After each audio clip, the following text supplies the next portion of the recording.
प्यार से करे दूर रोगी का हर रोग, जड़ से दूर करे हर असाध्य बीमारी। डॉक्टर हेनीमैन ने दी थी एक पैथी जिसका नाम है होम्योपैथी। नमस्कार, मैं नील अग्रवाल आपके सवाल कार्यक्रम से आपका स्वागत करता हूं। आज हमारे साथ है राजस्थान की मशहूर होम्योपैथी डॉक्टर आभा गुप्ता। डॉक्टर साहब का बहुत बहुत स्वागत है हमारे कार्यक्रम में। नमस्कार सर, बहुत बहुत धन्यवाद मुझे बुलाने के लिए। डॉक्टर साहब, आपने ये होम्योपैथी क्यों चुना? जैसे इस समय तो सारा माहौल जो है एलोपैथी से इफेक्टेड है, हर आदमी एलोपैथी के ही चर्चे करता है, उसी से इलाज पाता है, उसी से ठीक होता है, तो होम्योपैथी चुनने का कोई खास वजह? मुझे बड़ा खेद होता है इस बात के लिए, क्योंकि जब कोई भी स्टूडेंट, मेडिकल स्टूडेंट निकलता है, 12th पास करता है, तो उसका एम एक ही होता है कि वो एलोपैथिक डॉक्टर बने। और मैं भी वही स्टार्ट करती थी, मुझे भी यही था कि मुझे भी अपना पीएमटी क्लियर करना है और मैं आगे इसी में फील्ड में जाऊंगी। लेकिन मैं अब इस बात को बहुत फॉर्चुनेट मानती हूँ कि मेरा पीएमटी क्लियर नहीं हुआ और मैंने पीएचडी एग्जाम दिया, जो प्री होम्योपैथिक एंट्रेंस टेस्ट कहलाता है, और वो मेरा क्लियर हो गया। तो इसमें क्लियर होने के बाद बहुत विडंबना थी, बहुत लोगों ने मुझे मना किया, यहाँ तक कि लोगों ने ये तक कहा कि अरे तुम क्या करने जा रहे हो, अपने आप को कोई खाई में खुद धकेलता है क्या? इतना तक मुझे कहा। लेकिन मेरी रोशनी किसी ने अगर इस पर डाली तो वो मेरी टीचर थी, मेरी स्कूल टीचर थी, और मेरे सर थे, होम्योपैथिक सर, जिनके साथ आज मैं जुड़ी हुई हूँ, डॉक्टर आलोक मेहरा जी। जब उनसे मैं जुड़ी और उनसे मैं मिली तो उन्होंने कहा कि नहीं, ये बहुत गलत फहमी है। और सबसे बड़ा कहते, मैं तुम मुझे देख सकती हो आभा, मैं कहाँ स्टैंड करता हूँ, मेरी 2 क्लिनिक और एक बहुत बड़ा अस्पताल है, जिस अस्पताल में मैं आज कार्यरत हूँ। तो वो बहुत ऊंचाइयों पर है और होम्योपैथी बहुत ऊंचाइयों पर जाने वाली है। और दूसरी बात ये होती थी कि जब कोई भी एमबीबीएस करता है तो सबसे बड़ी बात है, लड़कियों के लिए बहुत होता था कि 10 साल लगेंगे और है ना, आगे भी नहीं बढ़ पाएंगे तो कैसा रहेगा। तो लेकिन अब मैं अपने आप को बहुत भाग्यशाली समझती हूँ कि मैं उधर नहीं गई और एक होम्योपैथिक डॉक्टर बन पाई हूँ, क्योंकि मैं आज देख रही हूँ कि बहुत सारे ऐसे रोग हैं जहाँ पे लोगों को निदान नहीं मिल पाता है, लोग बहुत परेशान रहते हैं, और जब वो भटक कर हमारे पास आते हैं और फिर उन्हें इलाज मिल पाता है, तो शायद वो उस होम्योपैथी की कदर कर पाते हैं, जो मैं होम्योपैथ बनने के बाद या फर्स्ट ईयर सेकेंड ईयर में जब मैं ये बात मैं जान गई थी कि होम्योपैथी को लोगों ने समझा बहुत कम है, जैसे कि आपने उसका विवरण दिया, सभी लोग एलोपैथी की दौड़ भाग में रहते हैं, लेकिन ऐसा नहीं है। मैं इस बात को कहना चाहूंगी कि होम्योपैथी, अगर अगर हम अदर पैथीज की बात करें तो होम्योपैथिक बहुत ऊंचाइयों पर बढ़ती जा रही है, और बहुत सारे लोग हैं जो इसे ऑप्ट कर रहे हैं। बीच में एक चीज रोकना चाहता हूँ, पूछना चाहता हूँ कि होम्योपैथी की कोई लिमिटेशंस नहीं है? मेरे अनुसार, मैंने जहां तक अभी जिन लोगों से मैं जुड़ी हुई हूँ, तो मैंने देखा है कि होम्योपैथी की जो लिमिटेशंस की बातें कही जा रही हैं वो अब नहीं है। अगर आपने सच्ची होम्योपैथी प्रैक्टिस करी है तो होम्योपैथ फेल होता है अगर कहीं वो लिमिटेशन की बातें भी आती हैं तो। लेकिन मैंने ये चीज अनुभव करी कि उसकी कोई लिमिटेशन नहीं है, लिमिटलेस हो गई है होम्योपैथी।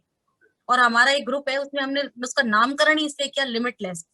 बल्कि मैं ये कहना चाहूंगी कि एलोपैथी की लिमिटेशंस हैं, वो एक जगह कई बीमारियां ऐसी हैं, जैसे कि खास तौर से ऑटोइम्यून डिसऑर्डर्स हैं, वहां पे वो जाके एक लिमिट होती है जहां तक वो दवाई देते हैं। जैसे कि मैं छोटा सा उदाहरण देना चाहूंगी, गेहूं अलग की एलर्जी। अगर आप किसी भी एलोपैथ के पास जाएंगे, वो कहेंगे आप जिंदगी भर गेहूं नहीं खा सकते। और उसी का उदाहरण, अगर मैंने कई केसेस ऐसे देखे हैं, मेरा खुद का भांजा है जो बीट गई एलर्जी से अब धीरे धीरे उबर रहा है, अब वो गेहूं खाना शुरू कर दिया है उसने। तो इससे बड़ा उदाहरण जब आप परिवार में देखते हैं तो और कहाँ ज्यादा देखने को मिलेगा। आपके हिसाब तो से लिमिटेशन आपके हिसाब से सर्जरी को छोड़कर आपके हिसाब से सर्जरी को छोड़कर किसी भी बीमारी का इलाज होम्योपैथी में संभव है? बिल्कुल सर, मैं कहूंगी, और इस बात के लिए मैं पूरी तरह से प्रतिबद्ध हूँ। बिल्कुल है। ओके। आज जैसे इस समय कोरोना महामारी के दौर से हम लोग गुजर रहे हैं, तो उसके बारे में क्या होम्योपैथी में आप बिफोर या आफ्टर कोई ऐसे ट्रीटमेंट इसमें मानते हैं, कैसे हैं कोरोना होने से पहले या कोरोना होने के बाद, सेफ्टी मेजर्स के हिसाब से? सर, सबसे पहले मैं ये बात बताना चाहती हूँ कि आज जिस महामारी से हम गुजर रहे हैं, और हम सब लोग एलोपैथी के मेडिसिन के ऊपर डिपेंडेंट हो गए हैं बहुत ज्यादा, और सारी साइंसेस को पीछे छोड़ दिया गया है। तो सबसे पहले मेरा अनुरोध सभी से ये रहेगा कि किसी भी पैथी को कम नहीं समझाना जाना चाहिए, चाहे वो आयुर्वेदिक हो, होम्योपैथी हो या एलोपैथी हो। सबके अपनी अपनी विशेषताएं हैं।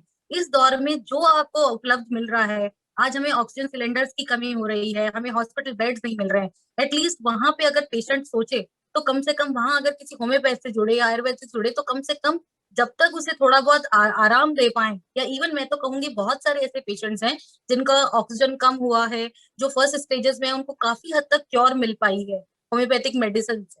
और हमने कई ऐसे केसेस भी हमारे ग्रुप ने, हमारी टीम ने उसको क्योर किए हैं।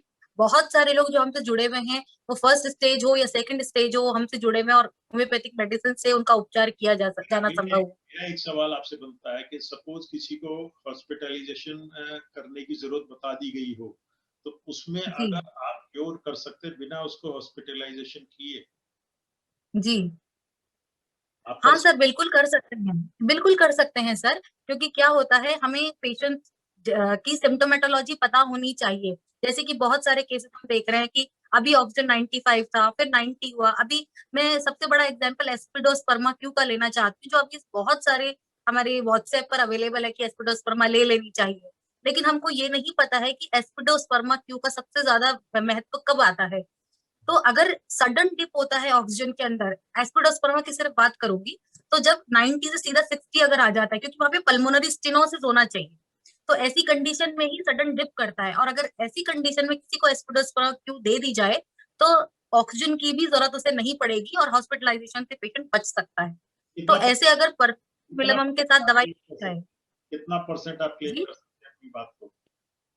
कितना परसेंट सॉरी, क्लेम मैं आप अपनी बात को, जो आप कह रहे हैं, कितना परसेंट मान सकते हैं कि इसमें आपकी बात सच है? सपोज देखिए कि सपोज 10 लोगों को हॉस्पिटल की जरूरत है, तो आपकी इस जी, दवाई से कितने लोगों को हॉस्पिटल जाने की जरूरत नहीं होगी? अब मैं 10 में से 5 ही बोलूंगी, क्योंकि बाकी सब लोग तो हमारे पास अप्रोच ही नहीं करते हैं। और उनके साथ साथ ऑलरेडी वो एलोपैथिक मेडिसिन ले रहे हुए होते हैं, जैसे कि फेविफ्लू है या अदर दूसरी एंटीबायोटिक्स वगैरह ले रहे हैं, तो जिससे ऑलरेडी उनकी कंडीशन कई बार डिटेरियोरेट होती चली जाती है। और बहुत लेटर स्टेजेस में उनको पता लगता है, क्योंकि वहां पर सीटी स्कैन जैसे होते हैं, उनका स्कोर 22 आ रहा होता है, या बहुत ऐसा इस तरह का स्कोर जब हमको देखने को मिलता है तो वो बड़ी मुश्किल समय होता है। तो पेशेंट हमारे पास अप्रोच ही तभी करता है। तो इस समय अगर क्लेम मैं कहूंगी तो शायद गलत होगा मेरा ये कहना। तो मैं क्लेम नहीं, जितना हम जहां अगर हमने पेशेंट ने हमें इवन 16 17 स्कोर, ऐसा नहीं है 20 25 20 22 पे भी स्कोर पेशेंट हमारे पास आए हैं, जब उनको किसी भी तरह से राहत नहीं मिली है एलोपैथिक मेडिसिन से, वहां पर भी पेशेंट ने हमको अप्रोच किया और अच्छे रिजल्ट मिले हैं। रेमडेसिविर नहीं मिल रहा है उनको, रेमडेसिविर नहीं लगा पा रहे डॉक्टर्स, और बिल्कुल हाथ खड़े कर देते हैं, ऐसे केसेस में भी बहुत अच्छे रिस्पॉन्स मिले हैं। लेकिन इसका अगर अनुपात निकाले तो मेरे ख्याल से ठीक नहीं होगा अभी।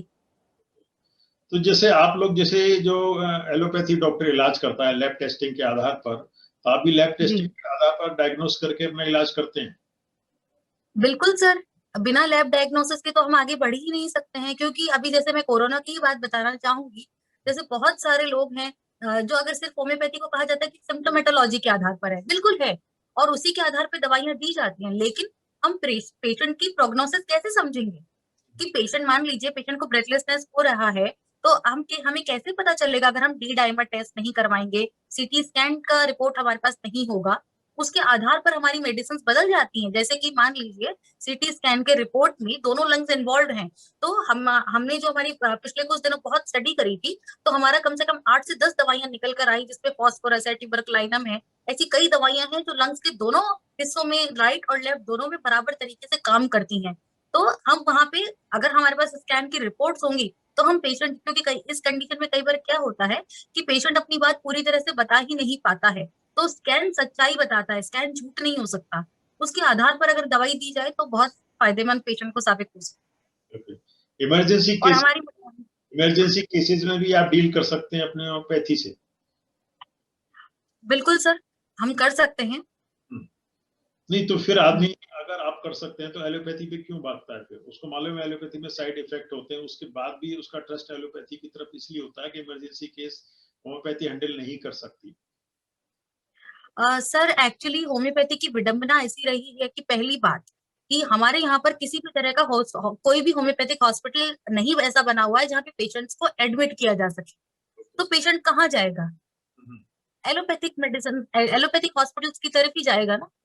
तो हमारे पास अब जितने भी डॉक्टर्स यहाँ पर है, या हमारी यूनिवर्सिटी की बात हम करें, तो कहीं पर भी बेडिंग की व्यवस्था ही नहीं है, पेशेंट को एडमिशन की कोई व्यवस्था नहीं है, क्योंकि आपको इंजेक्शन है या उसको ग्लूकोज चढ़ाना है, ये सब व्यवस्थाएं तो आपको जब पेशेंट आपके सामने है तभी किया जा सकता है। तो ये सबसे बड़ी खामी है कि जब पेशेंट आपके पास एडमिटेड ही नहीं है तो आप उसको ऑब्जर्व करके या उसको देख कर कैसे अपनी दवा और कैसी चीजें दे सकते हैं। तो सबसे पहले अगर कोई प्रॉब्लम होती है तो पेशेंट वहीं भागेगा, क्योंकि एज एन इमरजेंसी उसको ग्लूकोज है या वेंटिलेटर है या ऑक्सीजन की आवश्यकता वहीं पूरी की जा सकती है। किसी पर्सनल एलोपैथिक डॉक्टर की क्लिनिक पर भी ये चीजें सुविधाएं उपलब्ध नहीं है, उसे भी एक एलोपैथिक हॉस्पिटल में ही भागना पड़ेगा। तो ये हमारी खामी है हमारे सिस्टम की, क्योंकि यहाँ पर किसी भी तरह का ऐसा कोई सेटअप नहीं है होम्योपैथिक बेडिंग का कि जहां पर पेशेंट्स को एडमिट किया जा सके, इस वजह से। चलिए, जैसे आपका जोश है, जुनून है, तो इसके लिए आप क्या करना चाहते हैं देश में, समाज के लिए, अपने शहर में क्या करेंगे इसके लिए? जो सर कमियां सबसे पहले तो मेरी ये अनुरोध है कि जो भी हमें कॉलेजेस अलॉट होते हैं तो सब उसमें उसी तरह की व्यवस्थाएं उपलब्ध हों, जैसे कि एक एलोपैथिक, जैसे हमारे मान लीजिए एसएमएस हॉस्पिटल है, जिस तरह से एसएमएस हॉस्पिटल में पेशेंट्स हैं वहां पे उनको सीटी स्कैन उतना ही, क्योंकि एक सीटी स्कैन देखने से किसी का पर्सपेक्टिव या किसी को नॉलेज नहीं दी जा सकती है। जितने भी स्टूडेंट्स हैं वो अपने लेवल पर जाके स्टडीज करते हैं, लेकिन जब एक एसएमएस में डॉक्टर 50 सीटी स्कैन देखता है, 50 एक्सरे देखता है, तो उसे लर्निंग खुद ब खुद हो जाती है। तो ऐसी व्यवस्थाएं अगर हम होम्योपैथिक स्टूडेंट्स के लिए भी करी जाए तो मेरे ख्याल से वो स्टूडेंट्स भी उनकी बराबरी के साथ खड़े हो सकते हैं, वो नॉलेज भी उतनी अच्छी उनको गेन हो सकती है और उतना ही अच्छा रिजल्ट, मैं कहूंगी होम्योपैथी और ज्यादा बेहतर रिजल्ट स्टूडेंट्स के साथ दे सकती इसमें आप सरकार को क्या सलाह चाहेंगी, अगर आपके अंदर जो है। मोदी सरकार को यही सलाह है कि अब स्टूडेंट्स को जो कॉलेज है उनको बिल्कुल ऐसा बनाए कि जैसे कि उनमें सारी फैसिलिटी हो, वहाँ पेशेंट्स की एडमिशन की पूरी पूरी व्यवस्था हो, जिसमें कि एक होम्योपैथिक डॉक्टर भी इंजेक्शन लगाना, आपका सारी चीजें फैसिलिटी सीखे, पेशेंट को वेंटिलेटर पे देखना, पेशेंट को हर स्टेट में देखना सीखे। जब वो डायरेक्टली किसी पेशेंट को इस स्टेट में देखेगा तो मेरे हिसाब से इमरजेंसी को डील करना होम्योपैथी के लिए कोई बहुत बड़ी चीजें नहीं होगी। चलिए बात करते हैं इस समय कोरोना महामारी की, तो इसके बारे में आप कुछ कहना चाहेंगे कि इससे कैसे बचाव हो सकता है, इससे किस तरह से जो फियर का माहौल बना हुआ है उससे कैसे निजात पाई जा सकती है? बिल्कुल। सबसे पहले मैं ये कहना चाहूंगी क्योंकि कोरोना में जो सबसे बड़ा हम लोगों ने एक चीज देखी है कि अभी जो मैं प्रेजेंट लोगों को देख रही हूँ या प्रेजेंट हम टीवी पर देख रहे हैं, तो अभी सबसे बड़ी दिक्कत क्या हो गई है कि सभी लोग जो है घबरा गए हैं और बहुत बुरी तरह से। सब अगर किसी को कोरोना हो गया है तो सबसे पहले उसकी चिंता होती है कि मुझे हॉस्पिटल मिलेगा या नहीं मिलेगा, मुझे ऑक्सीजन मिलेगा या नहीं मिलेगा, पता नहीं क्या होगा अगर गलती से मेरे ऑक्सीजन लेवल कम हो गए, और इस डर के अंदर धीरे धीरे लंग्स कॉम्प्रोमाइज होते चले जा रहे हैं। तो ओके। सबसे पहले मैं अनुरोध सबका मेरे को यही है कि अपना पैनिक प्लीज अपने मन से निकाल दीजिए। और सबसे पहले हमें कैसे शुरुआत करनी चाहिए कि मान लीजिए हमें खांसी जुकाम बुखार या हमें अंदेशा होता है कि हमें कोरोना पॉजिटिव हम आ गए हैं, तो सबसे प्राइमरी आप अपने आप को आइसोलेट कर दीजिए नहीं नहीं, मैं परिवार से।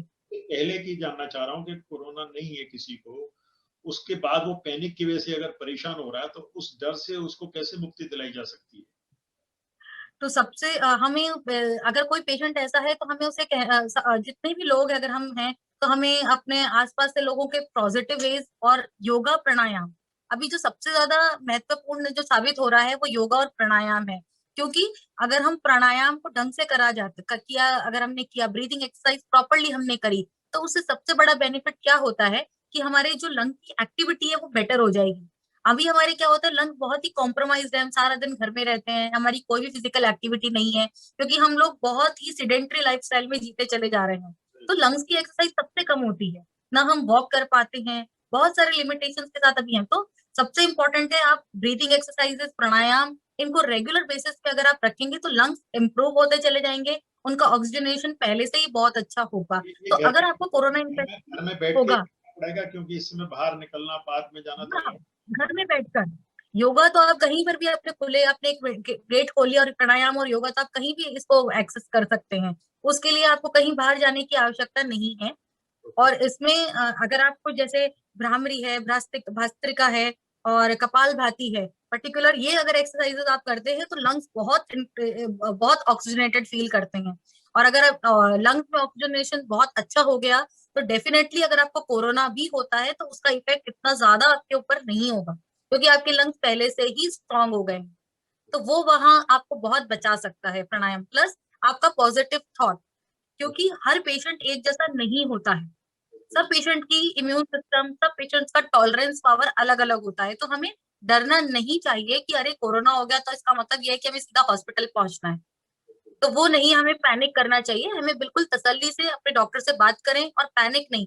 अगर कोई कोरोना पॉजिटिव भी है तो दूसरों की जिम्मेदारी बनती है कि उसे बहुत खुश रखें, उसे बातचीत करके उसका मोराल ऊपर करें, ना कि उसे घबरा दें कि भाई अरे ऐसा हो जाएगा तो मैंने ये नहीं करा वो नहीं करा। ऐसा मैं देख रही हूँ, क्योंकि इतना ज्यादा पैनिक कर देते हैं, पेशेंट खुद ही डिप्रेशन में चला जा रहा है बहुत ज्यादा। डॉक्टर तो साहब, वो जैसे नहीं, हमें डराना नहीं एक पेशेंट को। चीज सुनने में आ रही है कि हवा में भी इस समय मौजूद है, तो हवा तो घर के जी, अंदर ही आती है, तो उससे कैसे बचाव हो सकता है? देखिए जो कोरोना के जो वायरस है, वो एक माइक्रो एक लेवल तक ही हाइट पर लेता है, उसके ज्यादा नहीं जाता है। अब ये हवा में है, इसका क्या मतलब है? क्योंकि इतने सारे लोग इन्फेक्टेड हैं और बहुत सारे लोगों को तो 3-4 दिन तक पता ही नहीं होता है कि वो इन्फेक्टेड है। बहुत सारे लोग हैं वो एसिम्टोमेटिक है, उन्हें पता ही नहीं होता है। तो लोअर लेवल पर इसीलिए मॉर्निंग वॉक्स आप ना करें, लेकिन अपने छत पर जाके, जहाँ पे बैकग्राउंड में कोई कोरोना पॉजिटिव केस नहीं हो, वहां पर आप अपने छत पे जाकर आप आराम से रह सकते हो और वॉक कर सकते हैं, प्राणायाम कर सकते हैं, उसमें कोई दिक्कत की बात नहीं है। अगर सेफ्टी रखनी तो मास्क भी लगा सकते हैं ऊपर छत पर जाकर, वो भी। हाँ, मास्क बिल्कुल, आप अपना पतला मास्क उस समय पहन कर रख सकते हैं और मास्क लगा के आप अपना हल्का वॉक है और एक्सरसाइज है, माइल्ड एक्सरसाइज है, वो सब कर सकते हैं, उसमें कोई दिक्कत नहीं है। डॉक्टर साहब, खान पान के बारे में कुछ बताएंगे होम्योपैथी के हिसाब से? होम्योपैथी के हिसाब से नहीं, डाइटरी अपना एक अलग सब्जेक्ट होता है। तो मैं ये मानती हूँ कि हमें सबसे ज्यादा, लोग बहुत ज्यादा विश्वास रखते हैं कि हमें दवाइयों पर निर्भर होना चाहिए। मैं ऐसा नहीं मानती। जैसे कि विटामिन सी लेने के लिए सभी डॉक्टर्स ने एडवाइस किया हुआ है कि विटामिन सी और विटामिन डी और जिंक, तो अगर हम इन चीजों की खानों से पूर्ति करें तो मेरे ख्याल से बहुत सेहतमंद होगा। जैसे कि हमें अपने खाने में दालें हैं, उन्हें बढ़ा देना चाहिए। और प्रोटीन्स जितने भी हमें मिल रहे हैं, जैसे सोयाबीन है, मूंग है, मोट है, ये सब स्प्राउटेड चीजें हैं। इनमें जिंक भरपूर मात्रा में डेवलप रहता है, जर्मिनेट करना है उनको अच्छे से। जब वो उग जाएं, जर्मिनेशन अच्छा हो, उसके बाद हमें उसे कंज्यूम करना चाहिए। तो जितने भी जर्मिनेटेड सीड्स हैं वो बहुत सेहतमंद हैं। साथ में आप दालें खाएं, जिसमें छोला है, चना है, राजमा है, इन सब का सेवन हमें करना चाहिए। और विटामिन सी की पूर्ति जो है हमें, जैसे नींबू है, आपका मौसमी है, संतरा है, इन सब चीजों से हमें अभी भरपूर मात्रा में अवेलेबल भी है, तो हमें इन सब का सेवन करना चाहिए।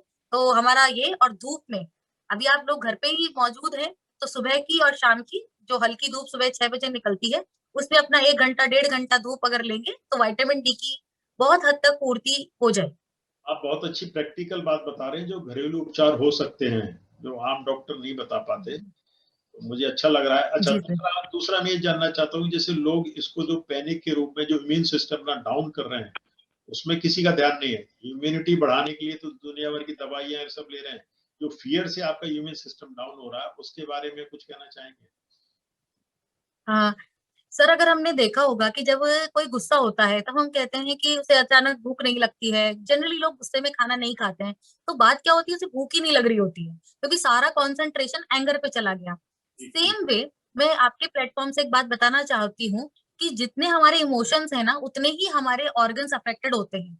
जैसे कि एंगर से पेट का संबंध है, उसी प्रकार से फियर से लंग का संबंध होता है। जितना हम डरते हैं, उतना ही हमारे अंदर जो ऑक्सीजन लेवल्स होते हैं वो धीरे धीरे डिक्रीज होते चले जाते हैं। तो आदमी और को जितना ज्यादा, जिसको आदमी को जी सर। महसूस नहीं कर रहा है, डरने के साथ उसका लंग हाँ सिस्टम जी। खराब हो रहा है, वो नहीं फील कर हाँ, रहा हो। क्योंकि हमको ये पता ही नहीं चल रहा है कि हम क्या कर रहे हैं, क्योंकि डर इतना ज्यादा हम पर हावी हो रखा है कि हमें बाकी सब चीजें तो नजर ही नहीं आती हैं। हम अपने डर में इतना ज्यादा जीते चले जाते हैं। तो लंग का सीधा संबंध डर से है। हम जितना ज्यादा डरेंगे, और इसका उदाहरण मैं देती हूँ, बहुत सारे लोग ऐसे थे लास्ट टाइम, जो लोग घर में बैठे हुए थे और उनको कोरोना पॉजिटिव था। ऐसा क्यों हुआ? वो बिल्कुल घर से बाहर नहीं निकले, उन्होंने किसी से कोई कम्युनिकेशन नहीं था, पूरे पूरे टाइम घर में थे और उनको कोरोना पॉजिटिव थे वो लोग। इसका क्या मतलब हुआ? सबसे साइकोलॉजी बड़ा उदाहरण हमारे सामने ये रहा सर। साइकोलॉजी तो जी सर, तो हमें सबसे पहले, अगर हमें अपने आप को ठीक करना है, तो हमें अपने आप को ये समझाना होगा कि अगर मान लीजिए कोरोना पॉजिटिव हो गया तो कोई बात नहीं है। बहुत सारे लोग हैं, 85-90%, आज मैं देख रही थी 90% लोग रिकवर कर रहे हैं। ऐसी कोई डरने की बात नहीं है। कॉम्प्लिकेशन भी उन्हीं लोगों के आए हैं जो डरते हैं। अदरवाइज लोगों ने वेंटिलेटर पे भी जाकर वापस आ गए हैं, ऑक्सीजन लगवा कर भी वापस आ गए हैं। बहुत सारे लोग मैं देख रही हूँ जिनको ऑक्सीजन की जरूरत पड़ी, लेकिन दवा दी, उनका स्टेरॉइड टाइम से शुरू हो गया और वो रिटर्न हो गए, वापस रिकवर हो गए, आप कोई क्या तकलीफ नहीं उन्हें। आप क्या प्रिकॉशनरी कोई मेडिसिन है जिसको अगर आदमी लेता रहे तो उसको कोरोना होने के चांसेस कम होंगे?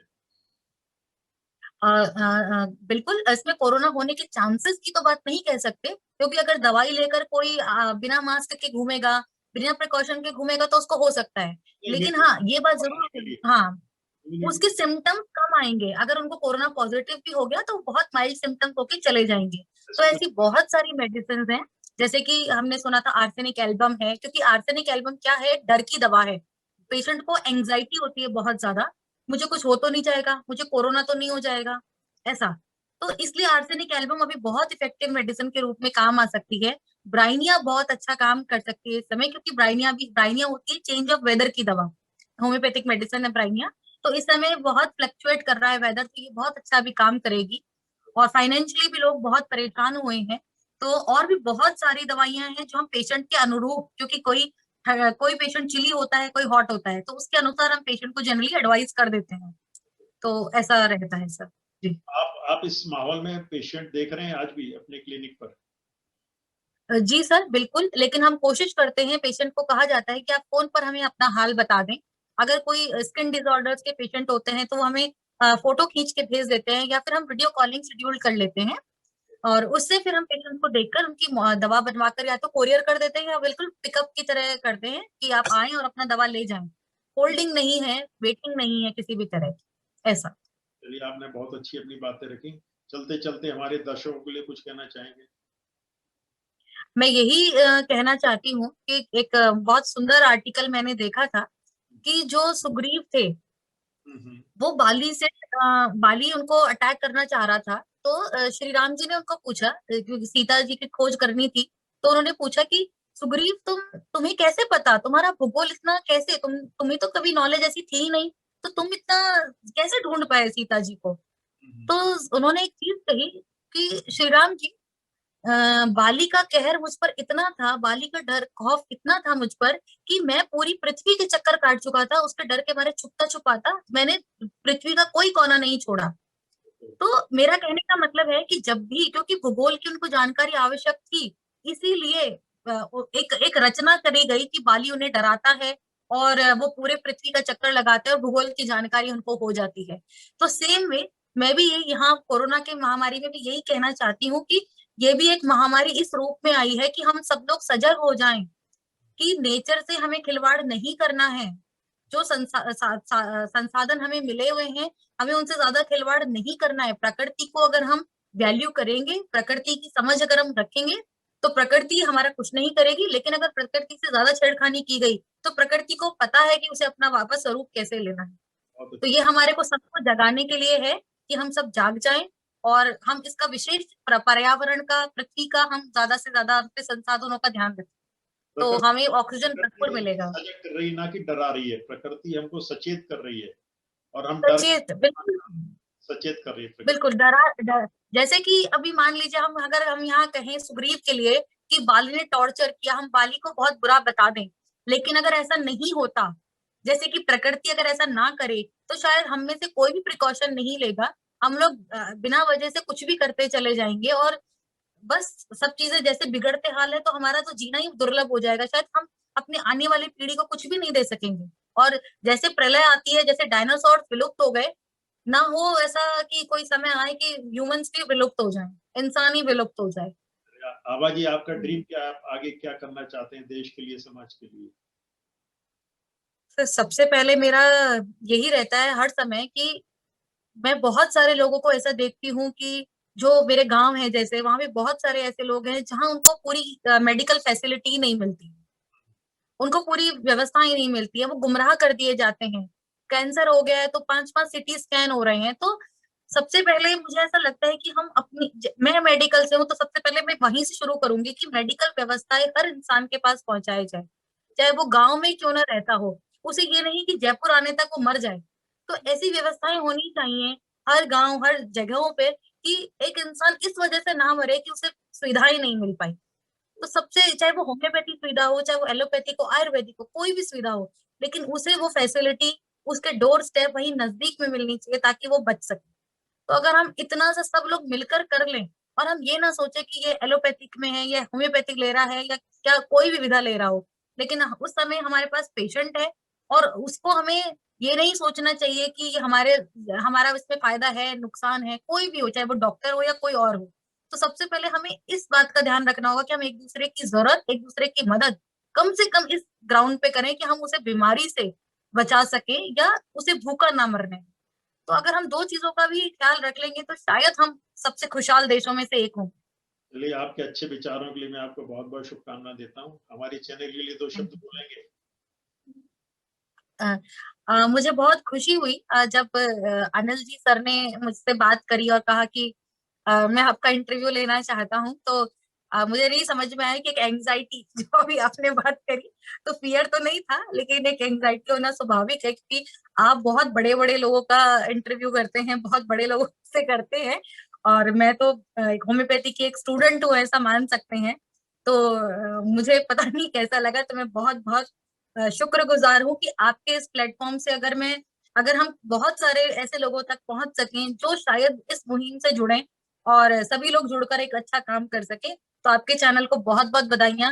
ऐसे शायद बहुत सारे लोगों को आप जुड़े और बहुत सारे लोगों तक अगर बात कहने का मौका दें, तो मुझे लगता है इससे बड़ी कोई बात नहीं होगी। तो बहुत बहुत बधाइयां आपके चैनल को और अनिल जी सर को मेरी तरफ बहुत से। धन्यवाद आपका। आपको बहुत बहुत शुभकामनाएं। Okay, thank you. Thank you so much, धन्यवाद।